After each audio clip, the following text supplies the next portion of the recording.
presque de l'info. C'est la revue de presse de Nicolas Canteloup. Et ils sont encore dans le studio, Sonia Mabrouk et son invité. Oui, mon invité, Richard Ferrand, vous êtes président de l'Assemblée nationale. Comment va le député contaminé? Avez-vous des nouvelles, Richard Ferrand? Écoutez, pour l'instant, Ouais. il est mort. Son état stationnaire. Écoutez, pour autant que je peux faire pas grand-chose, je forme le vœu pour lui et sa famille et proches d'un prompt rétablissement. Franck Riester, on vient de l'apprendre, le ministre de la Culture, et lui aussi, lui-même contaminé. Mais vous-même, êtes-vous porteur? Parce que moi, je flippe. Non, écoutez, il n'y a pas de risque, je n'ai contracté aucun symptôme, je n'en ai pas d'ailleurs hier avec Franck Riester, avec qui j'ai dîné hier soir. Il faut calme et sang-froid. Ma boussole, c'est raison gardée. Oui, mais moi, ma boussole, elle s'affole. Elle m'indique sans arrêt la pitié salpêtrière. Alors, concernant, Richard Ferrand, la réforme des retraites, cette réforme est importante, essentielle. Faut-il une pause à l'Assemblée nationale puisque les débats ne se déroulent pas normalement à l'Assemblée nationale? Faut-il faire une parenthèse? Richard Ferrand. Non, écoutez, non, je ne veux pas. C'est une formidable opportunité. Tant que les gens sont occupés avec le coronavirus, nous, on peut tout fourguer comme loi. Ça passe tout seul comme lettre à la poste. Si vous avez besoin d'hôpital, vous avez raison de garder. Merci pour cette interview. Je le précise, Richard Ferrand, depuis le Finistère, et surtout, merci de l'avoir fait depuis le Finistère. Merci beaucoup. À vous, Julie. Merci à tous les deux. Et tout de suite, Pierre de Villeneuve. Oui, tout de suite ici, Pierre de Villeneuve, Liquette Blanche Immaculée, l'aristo de l'info pour les infos du jour. Avec... Non, pardon, excuse-moi Pierre, c'est Mathieu Béliard, en direct de chez lui. Je suis touché. Vous l'avez compris, je suis touché, mais pas coulé. Je ne lâche pas. L'info du jour, c'est que je suis toujours en confinement chez moi, après m'être inoculé le coronavirus. En immersion, je passe mes journées sur le canapé à regarder la télé. Aujourd'hui, je me sens moins seul puisque j'ai Franck Riester à la maison. Voilà. Donne-moi les chips, Franck. On va se regarder l'intégrale de Derrick. Ça va, Franck? C'est bon? Voilà. L'info politique, je le disais, c'est donc mon colocataire Franck Riester qui est positif au Covid-19. La question aujourd'hui que tout le monde de la culture se pose, c'est faut-il séparer l'homme du virus? Voilà. Franck Riester, on en parlait ce matin, qui a donc sûrement contaminé tous les gens présents au César. Il était assis, on l'a dit, à côté de Sandrine Kiberlin. Décidément, c'était la soirée où il fallait pas être, hein, les Césars. Finalement, peut-être que certains, du coup, vont regretter que Roman Polanski ne soit pas venu. À vous, Julie. Bon, on rassure tout le monde, Mathieu Béliard sera là demain. Il n'est pas du tout affecté par le coronavirus. J'attends qu'il y a des chips à la maison, je reste. Oui, bon, c'est bon. Allez, coup dur pour les salles de spectacle, en tout cas, avec l'interdiction des rassemblements de plus de 1000 personnes. Philippe Douste-Blazy, bonjour. Oui, bonjour. Alors, on ne comprend pas très bien ce principe. Expliquez-nous. Écoutez, c'est très simple. En tant que médecin, je me permettrai de vous l'expliquer. Oui. Imaginez une foule dans un concert de plus de 1000 personnes. Les gens sont serrés, Ouais. collés les uns contre les autres. Ils dansent, ils lèvent les bras, ils transpirent. Le risque d'attraper le virus est donc maximum. Il faut donc interdire ce genre de manifestation. Bah, alors, comment on fait dans le métro? Eh bien, Hein? imaginez un métro. Je précise pour M. de Villeneuve, le métro, c'est un mode de transport. Merci, ouais, je connais bien. Dans le métro, les gens sont serrés, ils sont collés les uns contre les autres, ils transpirent. Oui, bah, là, on n'interdit pas l'accès au métro. Non, parce qu'il n'y a pas de musique, ils ne lèvent pas les bras. Et oui, ça fait 2 semaines qu'on leur dit de tousser et d'éternuer dans leur coude. Alors s'ils lèvent les bras, ça fait diffuseur de virus. Oh là là, mais c'est nul comme explication, franchement. En effet, c'est complètement con. Comme cette loi d'ailleurs. Malheureusement, je n'ai pas mis en magasin comme explication. Voilà, ça fait 120 € si vous avez la carte vitale.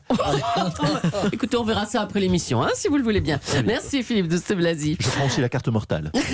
La carte vitale, la carte mortale. Bon. C'est bien quand vous riez toute seule dans le studio. Les autres sont contaminés. Mais pourquoi il ne rit pas les autres? Enfin, c'est drôle. On rit à l'intérieur. Notre ministre de l'économie, Bruno Le Maire, l'a redit hier, le coronavirus aura un impact sévère sur notre économie. Bonjour, monsieur Le Maire. Oui, bonjour. Alors, vous confirmez ce que vous avez dit hier? Oui. Oh, ça, mais alors, sans ce foutu coronavirus, j'aurais tout pété au niveau des résultats, monsieur De Villeneuve le sait. Hein. L'économie française serait passée devant l'Allemagne, devant les États-Unis, mais là, du coup, on va finir ex aequo avec le Burundi, qui n'ont pas le coronavirus, les chanceux de Burundi. Bon, c'est peut-être un poil exagéré. Hein. Cela dit, ce sont des centaines de millions d'euros perdus pour l'économie française. Ça prouve qu'on est très dépendant de la Chine. On est très dépendant de la Chine, vous avez raison pour une fois, Madame Julie. On est trop dépendant. D'ailleurs, j'ai un message pour les Chinois. Bon, allez-y alors. Permettez-moi. Oula. Amis chinois, tu me manques. Tu nous manques. Et pas seulement toi. Tes sous, ton pouvoir d'achat aussi nous manque cruellement. Tu manques aux petites PME françaises, aux petits artisans, à Bernard Arnault, à Louis Vuitton, à Christian Dior, qui te cherchent partout. Tu manques aussi à l'habile pickpocket, qui aime te chaparder ton téléphone dans le métro, le coquin. Reviens, ami chinois, on t'aime. Please, come back. Eh ben, on s'est fait saisir par l'émotion, figurez-vous. Allez, on vous laisse. Bon courage, Bruno Le Maire. Merci. La situation coronavirus préoccupe de plus en plus. Toutefois, l'intégralité du territoire n'est pas encore touchée. Par exemple, les Pyrénées sont épargnées. François Bayrou, vous êtes à Pau. Bonjour. On sait, Madame Julie, oui, non, bon. Malade, les Pyrénéens. Jamais, Madame Julie. Nous sommes en pleine santé, Madame Julie. Surtout, nous, au Modem, nous évitons juste les réunions de plus de 1000 personnes. Une précaution, d'ailleurs, vous l'aurez noté, Monsieur Cabrol, Monsieur Tarlet, Monsieur De Villeneuve. Nous évitons les réunions de plus de 1000 personnes. Oui. C'est une précaution que nous avons prise dès la création du Modem, puisqu'il n'y a jamais eu plus de 1000 personnes en meeting. Ça vous fait rire, ça, Monsieur De Villeneuve. Oui, notre record, c'est 28. Donc vous ne craignez pas la contagion, vous. Hein. Non, d'autant que personne n'est venu me voir ces 15 derniers jours, oui, on vous Non, aide. ces 15 derniers mois.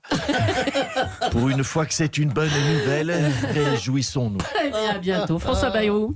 On revient sur l'interdiction des rassemblements de plus de 1000 personnes. Toujours après les Zéniths, ce sont des salles comme l'Olympia qui sont obligées de fermer.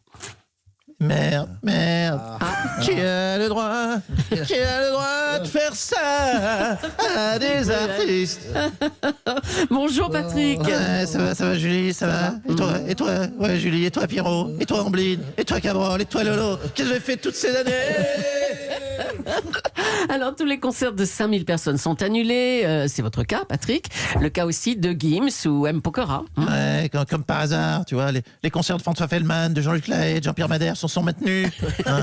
Je crois que ce virus, il aime pas les chanteurs qui ont plus d'un tube, tu vois. Hein. Putain, mais pensez aux chanteurs à succès, merde. J'en ai marre de ce corona, de ce corona. J'étais bien mieux avant. Caline et Parvéran, maman.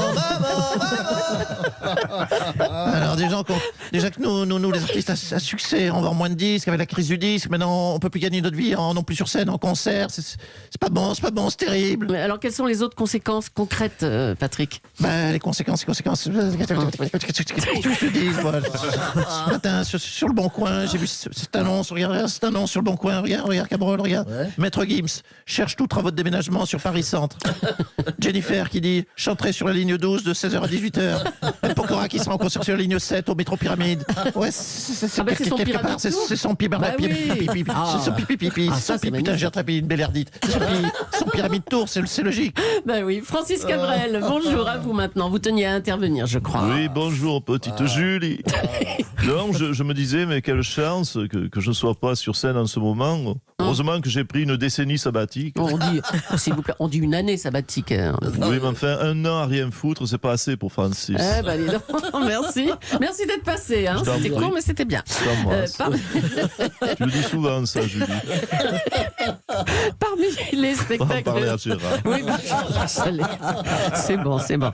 Parmi les spectacles visés par les annulations, il y a le spectacle Holiday on Ice de Philippe Candeloro. Bonjour Philippe, vous devez être triste, hein? Ah bah je suis deg, hein. Ah bah je suis deg de chez deg. Je peux vous dire que le coronavirus, faut savoir si c'est pas une MST, parce que moi il me fait sacrément mal au cou. Oh, stop. Oh, oui, merci Philippe, on connaît votre côté ouais, poète. enfin bon, Oui, faut dire les c'est choses bon. quand elles viennent. Hein. Non, d'accord, mais vous n'avez pas d'autre solution? Bah non, puis c'est cata sur cata, franchement. Bah Holiday on Ice, tu sais, bon bah mon spectacle. Ben, Oui. c'est sur glace. Bah oui, Et oui. comme j'ai entendu dire en écoutant ta putain de radio là que le virus il a peur du chaud, Ouais. du coup j'ai balancé le chauffage à la dernière répète. Putain, j'ai 2 patineuses qui se sont noyées. Ah, elles ont coulé direct avec le poids des patins. Non. Ah non, le coronavirus, je te dis, c'est que des emmerdes. Hein. Courage, allez Philippe Candeloro. Merci.